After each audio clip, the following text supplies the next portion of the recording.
क्या होता है अगर हम जानबूझ के अगर हम करते हैं तो क्या हमारे जीवन में हो सकता है, ये वचन से हम देखेंगे।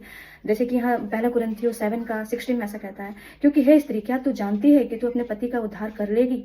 ऐसा क्वेश्चन है। या फिर पुरुष को बोलता है, हे पुरुष, क्या तू जानता है कि तू अपनी पत्नी का उद्धार करा लेगा? यहाँ क्वेश्चन मार्क लिखा हुआ है। तो अगर मैं इससे सरल तरीका से बताना चाहूँगी तो हम एक स्टोरी, जो रियल है, स्टोरी घटना नहीं है, ये रियल है।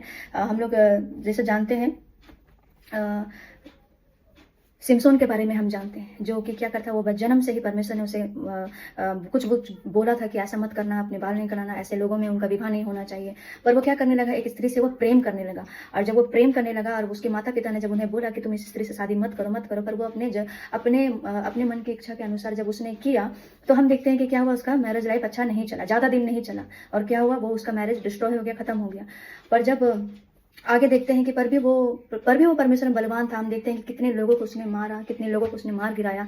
उसके जैसा कोई ताकतवर नहीं था, कोई भी शूरवीर नहीं था ये सिमसोन के जैसा।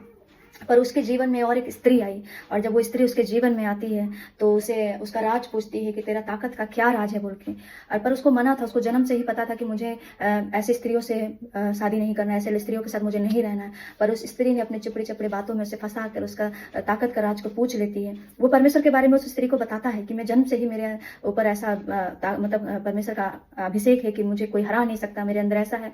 वो परमेश्वर के बारे में उस स्त्री को बताया था। पर क्या उसने बताया तो क्या वो स्त्री का जीवन बदल पाया? नहीं बदल पाया। उल्टा उसने कुछ पैसों के लिए उसका जो राज रहता है, वो जो क्या करती है, बता देती है उस सैनिकों को, और वो उसका बाल को पूरा काटने के बाद उसका सामर्थ्य खत्म हो जाता है, और लास्ट में वो निर्बल अवस्था में पा जाता है। और वो लोग जब आते हैं तो उसकी आंखें फोड़ देता है, और लास्ट में क्या हम देखते हैं कि वो बिल्कुल निर्बल हो जाता है। वैसे ही मैं कहना चाहती हूँ, अगर हम गैर मसीह में हम शादी करते हैं, अगर वो चलता तो जरूर है, पर वो निर्बल अवस्था में रहता है। हमारा अंदर आत्मा जो रहता है, वो जो जैसे हम देखते हैं कि सिमसोन का जीवन कैसा रहा, जब परमेश्वर उसको बोला पर भी उसने आज्ञाकारी नहीं रहा, आखिर में उसका नाश जीवन कैसा हो जाता है। तो वैसे ही मैं कहना चाहती हूँ, हमारे जैसे कि मैंने भजन संगीता के 106 का 15 में मैंने कहा, प्राण सुखा देता है। हम अपने मन मर्जी के अनुसार तो करते हैं, पर हमारा प्राण सूख जाता है।